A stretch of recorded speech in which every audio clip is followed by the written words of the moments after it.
Hello बच्चों, the question says in 89 Svante Arrhenius suggested that relation between the temperature and the rate constant for a reaction obeyed by following equation K equal to A into e to the power minus EA by RT, right? For most of the reaction it was found that temperature coefficient, right, that is your temperature coefficient mu of a reaction lies between 2 and 3. The activation energy can be calculated from the rate constant measured at two temperature, right. तो अगर आपको activation energy calculate करना है तो आपको क्या करना होगा, टू अलग टेम्परेचर पर रेट कांस्टेंट कैलकुलेट करना होगा। If the activation energy and rate constant at a particular temperature are known, and the rate constant and other temperature can be calculated. Keeping the temperature constant, the effect of catalyst on the activation energy has also been studied.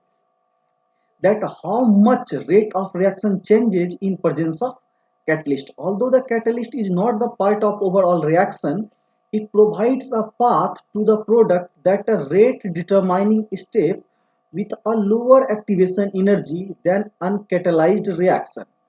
तो यहाँ पूछा गया if x is the fraction of molecules having energy greater than EA, it will given by। तो देखिए बहुत ही simple सा है कि आपको ऐसा फ्रैक्शन ऑफ मॉलिक्यूल निकालना है जिसकी एनर्जी क्या हो, ग्रेटर देन हो, राइट। तो आपको पता है कि रेट कांस्टेंट क्या है, K equal to A into e to the power minus E A divided by क्या हो जाता है, आर टी।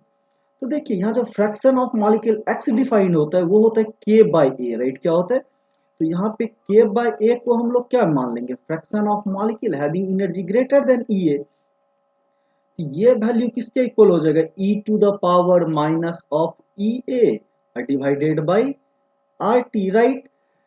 तो यहां से अगर आप लॉग ले लो, राइट, एल एन एक्स, तो इक्वल टू क्या हो जाएगा, minus of E A divided by R T. तो इस बेसिस पे देखें तो आपको करेक्ट ऑप्शन कहाँ दिया गया है, बी में दिया गया, right.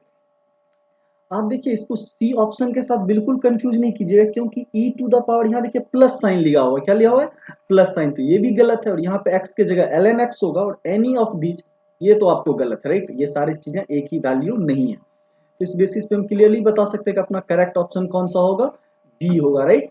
So I hope you all guys understand it well. Thank you, stay tuned.